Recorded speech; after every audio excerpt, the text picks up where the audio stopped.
from Tampa Bay streaming news leader. This is ABC Action News. Hello, I'm Jamison Euler. Chief Meteorologist Dennis Phillips has Florida's most accurate forecast in just a moment. But first, here are your ABC Action News Now headlines. Attorneys for the accused Seminole Heights killer say they need more time to prepare for trial. Hal Donaldson III appeared in court on Tuesday. He's accused of killing 4 people in 2017. Defense lawyers say they're concerned they won't be ready for the August 10th trial date. The judge expects to make a decision in April on possibly delaying the trial. The FBI wants Apple to help unlock iPhones presumably owned by the Pensacola Air Force Base shooter. 3 U.S. Navy sailors were killed last month when a Saudi Air Force officer opened fire. St. Pete native Mohammed Haytham was one of those sailors who died. In a letter on Monday, federal investigators asked Apple for access to 2 iPhones. That's according to a source familiar with the investigation. Apple says they provided what they could when the FBI approached them weeks ago. Your child might see some changes the next time he or she logs in to watch their favorite YouTube videos.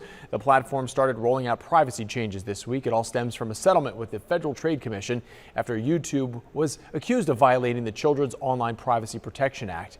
YouTube will no longer collect data from a child's web browsing activity to display targeted ads. They'll also disable the comments and live chat features on most kids' videos and remove the ability to save videos to a playlist. In other news, the Columbia Restaurant Group says a scan has revealed more than 100 likely graves at its Florida Avenue property. It believes the graves are from the Zion Cemetery, the city's first African-American burial ground dating back to 1901. The Columbia Restaurant Group, owned by Richard Gonsmart, says it will no longer develop that property. Instead, it will work to find a way to permanently protect and preserve the cemetery site.